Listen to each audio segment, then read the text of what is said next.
ये स्टैमरिंग के बारे में जो एक चीज़ मैंने समझी है और सीखी है वो ये है कि आप जितना ज़्यादा अपने आप को शेल में बंद करके रखेंगे, उतना आप फँसते जाएँगे।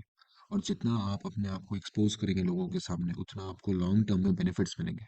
अगर आप ये सोच के प्रैक्टिस नहीं करते या लोगों से इंटरैक्ट नहीं करते कि वो क्या सोचेंगे, मैं अटक गया तो क्या होगा, तो आप पूरी लाइफ़ इसी विशियस सर्कल में फँसे रहेंगे।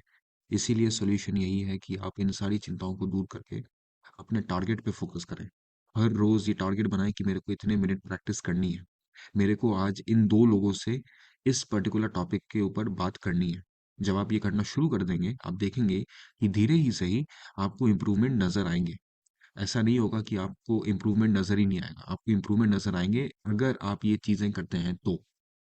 क्योंकि जब तक आप अपने आप को अपने कम्फर्ट ज़ोन से बाहर नहीं निकालेंगे, तब तक बहुत प्रॉब्लम होगी आपको बोलने में।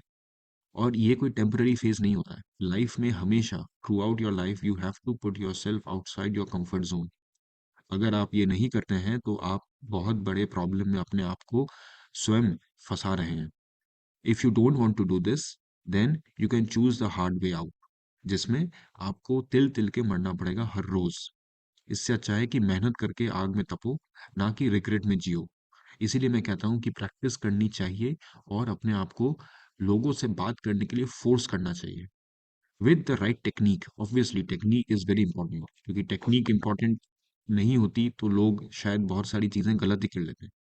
लेकिन ये इंपॉर्टेंट होता है और इसीलिए आपको ये करना पड़ता है बार-बार। क्योंकि टेक्नीक से आप बात नहीं करेंगे, आपने जो प्रैक्टिस की उसको आप इम्प्लीमेंट नहीं करेंगे बाहर जाके तो कोई सेंस नहीं है उस बात का। लेकिन उसके लिए पहले आपको टेक्नीक समझने पड़ेंगे। स्पीच एक्सरसाइज़ेज़ क्या होती हैं वो समझनी पड़ेंगी, उसके ऊपर काम करना पड़ेगा और उसके बाद ही आप जाके लोगों से बाहर बात कर सकते हैं। वैसे भी आप बात तो कर ही सकते हैं, ऐसा कुछ नहीं है। लेकिन आपके सक्सेस के चांसेस बाहर बात करने में थोड़े से डिपेंड करते हैं कि आपने उसके पहले कितना सारा होमवर्क कर रखा है।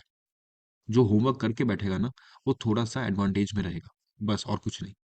क्योंकि अगर आप बिल्कुल खाली हाथ ही चले गए कहीं पे बात करने, आपको पता ही नहीं है कि उस सिचुएशन में कैसे बात करनी है, कैसे नहीं करनी है, तो आप फँसेंगे। इसीलिए प्रैक्टिस करना शुरू करो और अपने आप को लोगों से बात करने के लिए फ़ोर्स करो। फ़ोर्स ही करो अब।